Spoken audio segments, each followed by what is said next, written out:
since you're better with 1, 2, 3. 1, 2, 3. Hi, I'm Cadence. And I'm Alexa. And we are Something Sinister podcast. Sorry, I was like speeding yeah, through I know. that. She made me like rush, but we are Something Sinister podcast, not just her. God. And we are Something Sinister podcast. I said it first. Oh, we're not even recording. Wait, are we? Wow, that's going to be really complicated for me, but I've got it. Yeah, you better figure your shit out. Okay. So I need a new producer. a new producer, editor, all of that shit. So yeah, I don't like that it's not following my thing, so I can't watch the sound. Oh well. Anyways, Sorry. I'm good. guys, we're getting our shit together here. Live. Live. We're in the same clothes. Yeah, 3 weeks in a row. I told you we weren't changing. No, we're dedicated Yeah. to never showering. Right. And it's amazing my makeup still looks this good after all this time, but here we are. No, but for real, we are doing Sorry. Anyways, wow, this is a hot fucking mess episode. We are back in. So part two, we just, Alexa, if you didn't check out part 1, go watch episode 53. We talked about the history of, what? No, it's 54. You wrote 53.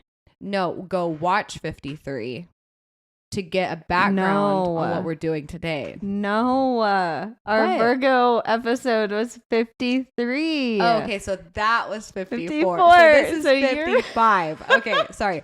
Wow. We're okay. Everything's my fine. gosh. We're not in danger. So go watch episode 54 Mhm. because we talk about the history of mental asylums and how they've evolved and what the Yes. treatments were back in those times versus now and blah, blah, blah, blah, blah. Yeah, it's so interesting. So what we wanted to include in all this, where the kind of true crime aspect comes in, is what does it mean to plead insanity? Is it a lesser sentence? What was the purpose of that? When how's did that the start? punishment? Like stuff like that. And something we dabbled in the last episode is how much we still don't know about mental health. So Yeah. when did this whole pleading insanity, like how did they measure that when they really didn't know a whole lot back then? But Right. So that's what we're going to get into. Do you want to do the disclaimer? Oh, yeah. So, disclaimer, our videos and podcasts are for entertainment purposes. All information discussed was found on the internet. Google. Keep in mind, Cornell. Keep in mind, we're going to talk all things sinister that may not be suitable for all audiences. Viewer and listener discretion is advised. And for this episode, just like the last one, we're not doing a drinking word. We're sipping on some tequila pomegranate spritzers still. Yep. And they're delicious. So just pick a word and drink every time you hear it. So I pulled from a number of sources. Very, very reputable sources like Cornell Law, Psychology Today, FindLaw.com, and PBS. So I'll try to give credit to each of those. But first off, let's start with, what does it mean to plead insanity? The sanity defense or reason of insanity. Right. So Does it truly mean you are insane? does it mean that? Mm-hmm. We're going to find out because this is now an educational podcast. It is. So Cornell Law School says this: in an insanity defense, the defendant admits the action. They said, yes, I did this, but asserts a lack of culpability based on mental illness. So I did that. X happened because of Y, or whatever the mathematical equation is. That part was also on Cornell. So, quote unquote, reason of insanity is a full defense to a crime and is the same as pleading not guilty, which I thought was interesting. That's fascinating. Because I definitely thought you're saying I did it, but I was insane. But as Dr. Phil would say, time, anytime you say but it's a lie. It means forget everything I just said. Here's what I really mean. Right.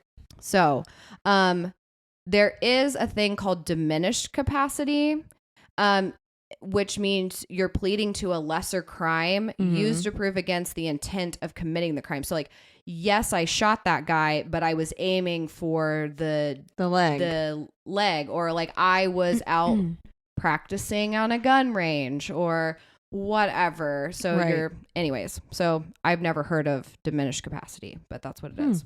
So if you're deemed legally incompetent, you cannot stand trial. That means not having the ability to rationally communicate with your attorneys or understand the nature of the proceeding against you. So you wouldn't understand why you're there. You wouldn't be able to communicate properly with your attorneys to be like, this is why this happened. So you don't understand the crime. You don't understand the trial. So exactly.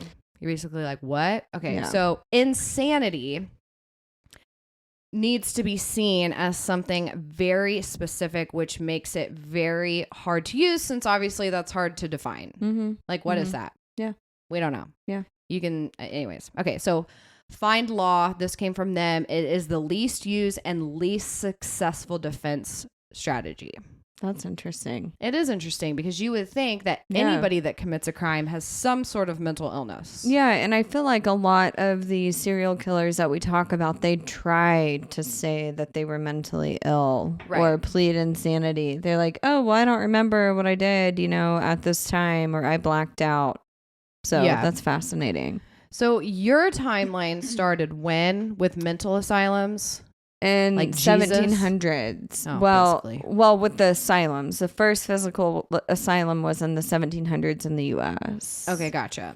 But my timeline of treatment started back in like 5th century BC, like way far back. Yeah. So as far as the testing analysis, that entire timeline, we're going to take it back to 1581.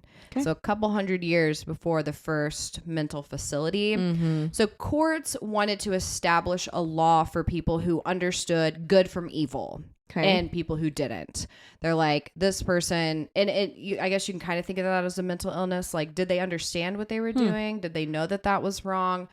Just put back in like probably a simpler, more religious time. Okay. So William Lombardi, he was a writer on legal subjects, wrote, quote, if a madman or a natural fool or a lunatic in the time of his lunacy does kill a man, this is no felonious act, for they cannot be said to have any understanding will.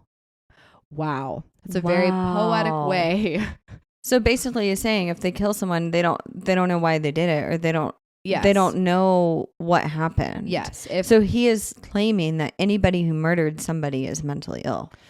Right. Essentially. Yes. So, and they really shouldn't be held accountable. It's not felonious because they didn't understand good from evil. So it's kind of interesting, but we're going to fast forward a bit to the 18th century. So between 1700 and 1800 kind of fits in with your timeline. So British courts established what they called the wild beast test. And again, these names, guys, we talked about that with her insane asylums. Like these names are fantastic. Wow. Wild beast test. If a defendant was so bereft of sanity that he understood the ramifications of his behavior, no more than in an infant, a brute, or a wild beast, blah, blah, blah, blah, blah, blah, blah. So basically saying the same thing that William Lombardi did is like, if you have the brain of a child or you're a wild animal in nature, that you don't have the understanding. The mental capacity to understand what you just said. Yeah, it's kind of an out. Yeah. So, it is kind of crazy that I think it's kind of crazy they recognize this like so far back in the day. So early on. Yeah. So early on. This is where we get into our first, there's several types of ways, again, testing and analysis of pleading insanity. And the first sort of, and guys, there's honestly more than this, but these are the main ones. The M. Naughton rule. In 1843. So we're going to call him Daniel M. because I hate saying his last name. Naughton. Would you say M. Naughton or Naughton? Naughton. Okay. Naughton. He attempted to assassinate the prime minister, thinking that the prime minister was conspiring against him. And so due to Daniel's psychosis, he was acquitted. And this whole thing started with pleading insanity. Wow. Like he was actually acquitted. And this was 1843. Wow. Yeah. Okay. So crazy that it happened. It was not. So this original rule for pleading insanity was not meant as an argument for somebody to be found not guilty or for somebody to receive a lesser punishment. It was just kind of to distinguish, like, we might be dealing with some diseases and some illness here. Yeah, something different. Yes. So, and again, relating back to her episode of what the asylums were like back in that time, I think I would have rather have gone to prison. 100%. 100%. So, there were two objectives of the M'Naghten rule. And so if the person is capable or incapable of knowing what they're doing when they committed the crime, and then knowing if they knew what they were doing was quote unquote wrong. So this is still again, 1843, and this is still the main standard in the US and the UK, even though there's a ton of gray area and there is a shit ton of debate. Yep. So that mainly goes against, this all comes down to like logistics. It really does. And like the word wrong or wrongfulness. Yeah. Is wrong moral or is wrong legal? Right. So. Right. That's where all of this is going to become a problem. And I will say too, like, that is still something today, you know? Oh, for sure. Because like, is wrong moral or is wrong legal? Take like smoking weed. Yeah. That goes from state to state, city to city, country to country. It's like there are people who think that is still a highly illicit drug. And then there's people who think it's medicinal and the best thing on this earth. Yeah. So it kind of comes down to like what is moral and what is legal. Yeah. Wow. So then we have around 1881. So this is about 40 years later. Yeah. It's the deific, I hope I'm saying that, or deific degree doctrine. So the belief that God or a higher power made you do it. So going back to like the possession. Yes, demon possession. So like in cases like Son of Sam. Obviously this was way before Son of Sam. And he was just a liar. But he was saying that the dog that was possessed by the devil told him to kill people. Right. Thus he listened to the demon possessed dog. And so it's like putting that on someone else. But this is very popular in this time, witches, demon possession, religion battles, all of this. But there was a doctrine at some point that was like, well, no, this is it. This God is the made rhyme you do or it. reason. Yep. Yeah. So give it to God. Yeah. So then we have we're going to fast forward a little bit, mid 1900s, early to mid 1900s. We have the irresistible impulse, also known as the policeman at the elbow rule. So this focuses on individuals' ability to control themselves. So it's not it's not about knowing right from wrong or mental illness or defect. This test is obviously criticized for lack of scientific findings. Okay. So here's what the example they gave is the whole policeman at the elbow thing. Would the defendant have committed the crime even if there was a policeman standing at his elbow? So putting people to the test, like, did you do it because you think you wouldn't get caught, or did you do it because you physically, emotionally, whatever, cannot control yourself? That makes sense. It would be a mental illness. Okay.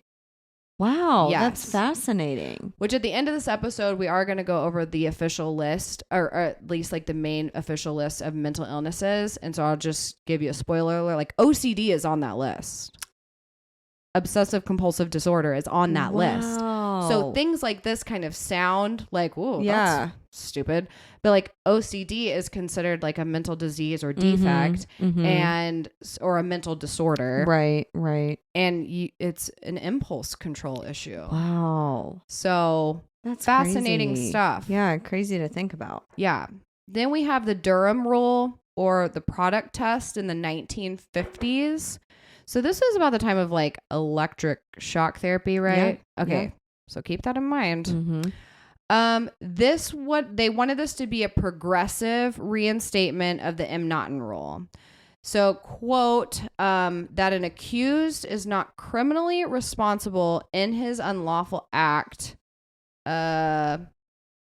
if his unlawful act was the product of mental disease or mental defect. So this rule focuses less on legality and more on scientific psychological evaluations and evidence. So they're like, you know, what you did was wrong, but we are going to get down to what the professionals think. Right. And you would think this is great. No, it's not great. But we're shocking the fuck out of people in basements. We are. So, and we're thinking that, you know, this is going to cure them.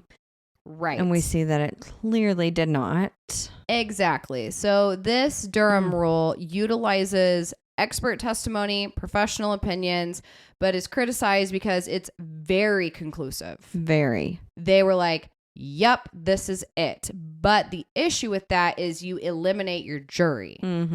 Like, there's no reason to have a jury's opinion if a medical doctor comes in and says, they're insane. He has bipolar disorder, so that ensued rage, and thus he stabbed his wife to death, or whatever the case is. Right. And so it's so like, there's okay, well, no then what's argument. our job? Yeah. Like, why are we here? Exactly. So we can't have that happen. So the profession, and there was also the issues, like, obviously professionals finding different things. Like, again, mental health, even to this day, is very highly debated. For sure. So judging what a mental disease is or a defect, and it's just overall, even though their findings are conclusive, like, you could have different doctors with different opinions, and so it's overall very inconclusive. For sure. And it still is very inconclusive. So we're talking about the 1950s. Yeah. And think about it as a jury. Yeah. Like, you're sitting there and they bring in one medical professional that says, okay, this guy has schizophrenia. Yeah. And this is XYZY. But then you bring in another medical professional that's like, this guy doesn't have schizophrenia, and it's because XYZ. Right. And so you're sitting there as a jury, like, do you just pick whatever story you like better? You're like, well, who is credible? Like, who do I go with? Who do I trust? Yes.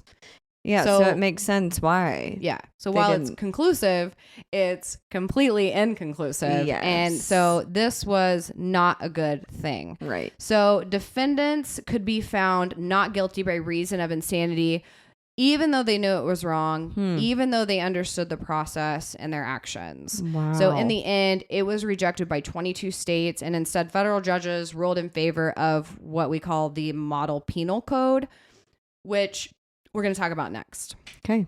So, Model Penal Code, 1972. So a little over 20 years later, again, created for modernization. They're like, Jesus Christ, can we get away from 1843 and create something that's a little more modern? Yeah. Things have changed. Times have changed. Here in the street with ice pick lobotomies. Okay. Yeah. Like, and we are in the 70s, prime serial killer time. Yes. Like, we need something developed stat. We need to figure this shit out. Okay. Right now. So, quote, a defendant is not responsible for criminal conduct where they, as a result of mental disease or defect, did not process a substantial capacity either to appreciate, important word, I put it in bold, the criminality of his conduct, or to conform his conduct to the requirements of the law.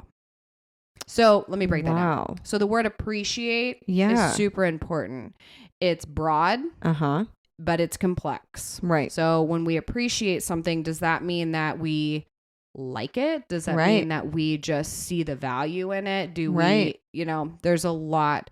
So, but it was the whole point of all this. So this basically allows legislatures to choose between criminal and wrongfulness. Right. So when you ask your murderer, did he appreciate what happened? It's like, are you asking did he get him, off on it? Are you asking him? Yeah. Hey, is what you did wrong or is what you did criminal? Yeah. And like, sure. I mean, did you like what you did or do you not like what you did? Right. Yeah. And then I guess it's kind of like the judge has to decide, am I going to do this based on because it's criminal or because it was wrong? But then is it wrong because of my personal beliefs or my religion, or is it wrong because it's criminal? Right. It's legal. So anyways, guys, follow along here. Listen, in the last episode I talked about freaking using like synonym terms and like, what does this mean? And this is broken down into the easiest thing, but it all comes down to these little tiny legal words. Right. So it really does. I mean, basically that's saying like, did he like what he did? Mm-hmm. Or does he have remorse? Yeah. But then when you use terms like remorse, then you're like, okay, but is this a moral issue? Right. Because how do I know if this is a mental issue? Well, okay, so think about it in the matter of, let's say, someone breaks into your house and you shoot them and kill them. I know this is getting out of the way of mental illness, but like example, you shoot them and kill them. And it's like, but in this kind of setup, do you feel remorse? Well, fucking no. Yeah. They were breaking into my house. And so then it's like, okay, but so you don't feel remorse for taking a life. So you don't appreciate the what you did. Like you don't appreciate those actions. And it's like that word is just not a good word to use. No. Terrible, terrible word. Right. Okay, so fast forward just a few years, 1981, John Hinckley, I hope I say that right. John Hinckley Jr. attempts to assassinate President Reagan, a Secret Service agent, a Washington policeman, a press secretary, all because he wanted to impress who else? Jodie Foster. So he is quoted by saying, Jodie Foster, it would be the greatest love offering in the history of the world. At one time, Miss Foster was a star and I was the insignificant fan. Now everything has changed. I am Romeo and she is Juliet. So basically she was famous, more famous than me, but I'm going to assassinate the president. Yeah. So I am on Jodie Foster's level. Yes. That way I can get famous. So clearly we're dealing with a very sane and logical person, you right? Would think. You would think. So he was found not guilty by reason of insanity and people flipped absolute shit. As they should. Yes. They were like, absolutely not. You are going to get away with attempting to murder all these people, including the president of the United States. And guys, we're talking about the 80s for clout. Like, yeah, what? And you're gonna say, well, I'm crazy because I did it because of this quote of him quoting saying, like, I'm sure there was more evidence to this guy being crazy, right? But basically, the public saw this as a loophole in the justice system, and time for another reform. So we go through this whole process of like trying to fix all of this shit, and we come up with the Comprehensive Crime Control Act in 1984. So this is what you hear in like all the movies, all that crap, that defendant must prove by, quote, clear and convincing evidence that at the time of the commission of the acts constituting the offense, the defendant, as a result of a severe mental disease or defect, was it unable to appreciate the nature and quality or the wrongfulness of his acts. Appreciate. I still hate that word. Like, I think that's such a terrible word to use. But basically, we went back to the Imnaten rule once again. 1843. And we're like, did you know what you were doing? And did you know what you were doing was wrong? And in my opinion, that's like the best way to look at it. I would say it's the best way to look at it, and it's the best way to judge, you know, what exactly was going on in their mind during the time of the crime. However, what is stopping a person from lying about it? That's where you kind of combine everything we talked about. It's like you do need you need witness testimony. You do. To say, I saw this guy fucking talking to his mailbox every morning. Right. This guy has posters of Jodie Foster plastered all over his apartment. Right. And so I think there's ways to prove you also have live this life. Yeah, and there's also things like the McDonald triad that we talk about, you know, with serial killers. Well, did they harm animals or kill animals? Did they have other symptoms, including you know, arson or fire setting or wetting the bed, or did they harm other people as children, or, you know, what exactly had happened? So to an extent, I understand the CCCA, but It's like, it's such a gray area whenever people plead insanity. It's like, because we have come to find that a lot of people that pled insanity, the only reason why they did it was because they thought that they were going to get less of punishment than if they would have gone to a regular prison. Exactly. And as you heard in my episode, that was not the case. Exactly. And it doesn't always mean pleading not guilty. Well, it's not guilty by reason of insanity, but you still, it doesn't mean you walk out of the courts a free person. No. You're placed in these hospitals that are very for the rest of your life. And as we've heard of, there was another case, and I'm forgetting the name, where the guy did plead. He won the whole insanity defense, and he spent like 50 plus years in one of these torturous asylums. Right. And it's like he tried to backtrack on it. Like he was one of those people that faked his way through. He completely tried to backtrack and was like, fuck this. Yeah. Like, this is awful. Right. And obviously, I'm not saying like not all prisons or whatever are just like the worst thing, or not all of these asylums are just like the worst awful thing. But it does not mean that you're getting away with it. It just means you are incapable of truly understanding why you what's did going what you on. did. Yeah. There's also the matter. So when they do say, this is where I kind of like the word appreciate the nature and quality. Yeah. Is the planning period. For sure. That's a good way of telling it, and that's strongly used. You probably see that in the movies too, where it's like, if you planned this out, if you took more, because a lot of these mental illnesses happen in the heat of the moment, or for like coming down or coming off of like medication an episode, or whatever. Like bipolar, for example, like you have these outbursts, right? But then, you know, you could be completely different a couple hours later or the next day. For sure. So were these people planning up to this? Like, how long did you take to plan? How like brutal premeditated murders are, like the sheer fire. You're not getting away with the insanity defense because you fucking planned this shit out. Yeah, you planned every step of the way. Yes. Every step of the way. It's like a wife hiring a hitman to murder her husband. Yes. And then trying to plead insanity. It's like, but you hired a hitman. Yeah, because again, to plead insanity, you have to not understand what you did. Yeah. And it's like, okay, so you don't understand what you did, but you understood looking someone up and paying them $10,000. Explain how you want this shit done, and then just going about your life. Right. No. Not buying it. No. So pleading insanity is incredibly difficult, I think, for the most part now. Obviously, there's going to be holes in all of this. There's going to be people who probably are insane. For sure. That unfortunately don't get the treatment they need because they can disguise themselves, or the courts just don't recognize it, the jury doesn't recognize it. But and I would also say too, you know, there's a lot of people who didn't even think about pleading insanity. Like I think about Ed Gein, for example. Yeah.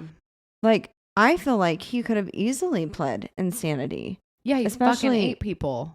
Well, but I'm talking about like the whole situation with his mother and his upbringing and stuff like that. So it's like, you have people like that who have terrible, traumatic childhoods who could have easily pled insanity. Right. Or even like Ed Kemper, like his relationship with his mother. Yep. Like, man, I forgot about Ed Kemper. Right. That's a crazy one. Crazy story. But you think about people like that and you're like, okay, well, they were seriously like insane. Right. Like because of trauma that had happened in their lives. Right.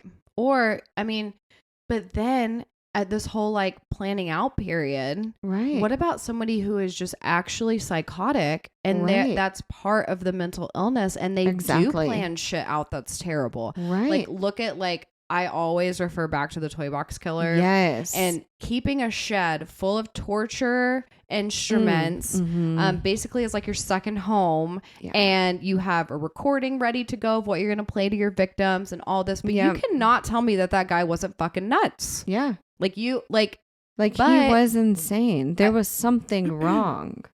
Absolutely. But so that being said, we mention a lot that, pleading insanity does not mean lesser punishment or less time or an easier sentence. You're pleading not guilty, but that does not mean by any means that you're getting off scotch-free. So we want to kind of dive deep into that. But I found this fascinating because I'm like, well, we talk about the testing and how difficult that is, but I was kind of like, well, could somebody with depression plead defense of insanity? Because depression is such a large, can have such a large scale. Right. So these are the disorders, defects, disease, illnesses by the National Alliance on Mental Illness. So that complete insanity? Yes. Wow. Or that at least are considered a mental disorder. Okay. So you can use these. Yeah. And there are a few more that didn't make the list because they're very similar to the ones I already listed. There was a really long list. Okay. So autism, ADHD, bipolar, borderline personality disorder, DID or similar disorders, substance abuse disorder is listed as a mental illness. Psychosis. Yes. Yeah. Major depression or anxiety or both. Eating disorders are considered a mental illness. I thought that was interesting. I'm not arguing against it, but I did think that was interesting. OCD, panic disorder, PTSD, Tourette's. Wow. I didn't know Tourette's was a mental thing. Yeah, I didn't know either. But I guess brain function affects your shit. So this is a quote from the National Alliance on Mental Health or on Mental Illnesses website. I thought this was great. So follow me on this. A mental disease or disorder constituting legal insanity does not include disorders that result from acute voluntary intoxication or withdrawal from alcohol and drugs, character defects, psychosexual disorders, or impulse control disorders. Wow. It also does not include momentary, temporary conditions arising from the pressure of the circumstances, moral decadence, depravity, or passion growing out of anger, jealousy, revenge, hatred, or other motives in a person who does not suffer from a mental disease. Wow. So I feel like breaking that down. Oh my gosh, there's so much. There's so much. So basically, you cannot get wasted or go get hopped up on coke and come down or be high on these drugs and say, well, I have substance abuse disorder. Right. It's not an easy way out. Right. Right. Same goes into sadomasochism. You cannot say that you have I'm into sadomasochism. It's a psychosexual thing or whatever. And I accidentally fucking chopped her head off. You can't do that. Yeah, you can't say that was the cause of the murder and the mental illness. Another, a character defect. A lot of people, and I get it, I do the same thing, oh, that person's a narcissist.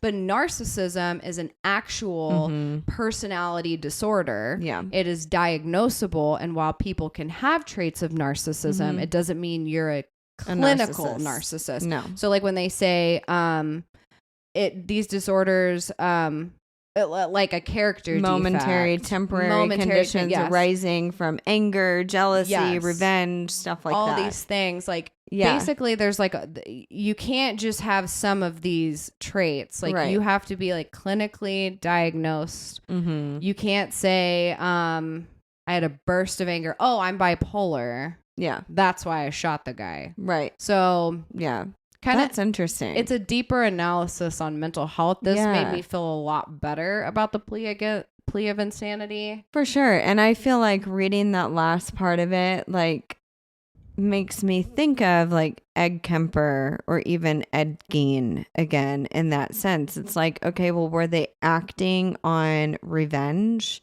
hatred, anger? Because if that's the case, then they weren't mentally ill. Right. But if you have trauma, right, you have anger resulting from PTSD, right, which I would say Ed Kemper absolutely severe PTSD, then it's kind of like, well, that wasn't like momentary anger, even though it happened in a moment, maybe you weren't angry 2 hours ago. But you have a He's reason. A mystery. Yeah, Ed Kemper's, that's a fucking awful one. Yeah. But anyways, that kind of, it's still though, even reading that, even though it kind of like breaks it down, there's still a huge mystery behind it all. Huge gray area. Yeah. Because I thought the coolest thing out of all of this, and it's kind of a duh, but also when you're thinking about in a court situation, separating what is morally wrong, but what is criminally and legally wrong. Right. And but then it's kind of like, well, didn't we base crimes off of morality? Yeah. But also morality can mean polar opposites from like one person to the next. Right. But that's what law was invented for, was order. Right. Within law the and public. order. Yeah. So it's kind of like this, like, what came first, chicken or the egg? For real, though. For real. So fascinating. That is the history of pleading insanity and the insanity defense. So if you guys have any input or opinions on this, like, absolutely leave a comment, because or if you have any, not like personal if you've stories, ever pled, but if you know not of anybody guilty by reason of insanity, let us know. Like if you know anybody that has, and like we would love to hear the story. Absolutely. And also please just know too that I tried to break this down in very simple terms, so there is a lot that is left out of this timeline and these disorders, and for sure. And we could or I shouldn't say we, like, there are things that I probably interpreted slightly wrong. But that being said, like, if like Alexa said, if you have had experience with this, or obviously know somebody, because it's apparently a very rare thing. I should have looked up the statistic. Yeah, it really is rare, especially anymore today. I would say it's rare. And this kind of goes back to us talking about so many people having mental illnesses. Right. So many people having that, I mean, everybody knows of somebody that has autism, ADHD, bipolar, substance abuse, eating disorders, depression, anxiety, panic disorder. I mean, we all know at least one person. Yeah. So if you think about that, it's like, okay, wait, no, hold on. You were being treated for anxiety. You were being treated for depression. So you can't say that this is what caused you to commit this murder. Well, then there's the issue too with, were you being treated? Were you officially diagnosed with this? Like, I know a ton of people who have depression, anxiety, ADHD, what else? PTSD, panic disorder. They're not medicated. Like, they don't see therapy. They deal with it in their own ways. So could that be used against you? Well, you weren't medicated. You weren't taking these steps. Yeah, you didn't talk to anybody. We didn't know that you had this. Would that work in the defense's favor by saying, I didn't know that I had this, but I do? Right. This is what, like, it's way too huge complicated. Mystery. Such a mystery. It's so complicated, but fascinating to read about. Yes. There's several YouTube videos you can also watch about, like, specific cases where people, you would think, oh, this guy is absolutely off the rails. He is going to win this defense of insanity, and they don't. And then vice versa. You see people who you're like, this guy is fucking faking, and they're always guys. I'm just gonna say it. Kidding. Where you see a person, and you think, no, this is fake, and they're like, insanity. Yeah, it's crazy. It's crazy. It's like the balance of that is just wild. Great story. Wow. I'm glad we didn't keep this all in one episode. I didn't think mine would last 40 minutes, but here we are. It did. She's got a yapper on her. Yeah. Okay, cool. Well, guys, as always, we have our merch. We haven't mentioned that in the past 2 episodes, but I'm wearing our Basically a Detective shirt. Yeah. And it's spooky season, and these come in crew necks and hoodies. Yeah, it's starting to become finally fall. Time to get your hoodies and your fat clothes out. Yes. As I call them. I know. So your boots, your leggings. And your oversized hoodies. And your infinity scarves. Yeah. Outside of our merch, I mean, of course, download our episodes, give us 5-star reviews. Yes. That's super helpful, especially on Spotify. We have a couple of haters. Yeah. Marty. Yeah. Marty is a hater. Marty is a hater. He said this podcast sucks. For anybody who, just quick recap, because it's the end of the episode, just shut it off. You don't want to hear more. But on Spotify, you can ask questions per episode. And I was like, oh, this is a great idea. So I said, what Ed Gein movie or what Ed Gein inspired movie is your favorite? And Marty felt the need to put this podcast sucks. So I'm curious to know what movie that is, because I've never heard of that being an Ed Gein movie. Yeah. Right? Yeah. Like, I mean, maybe. Like, is it like the knockoff Texas Chainsaw Massacre? Like that one that they tried to do, like the low budget movie? Yes. I think that's the one. I think you're right. And it did suck. Yeah, so, it sucked. It really did. But guys, it takes 2 seconds. Please go rate the podcast, because people like fucking Marty gotta ruin it for everyone. Yeah, right. And we don't even know who you are, Marty. Show yourself. Show yourself. But you know what? This was a great short Sinister story. Not short, long. It was 2 episodes. We haven't done a part twoer in a while.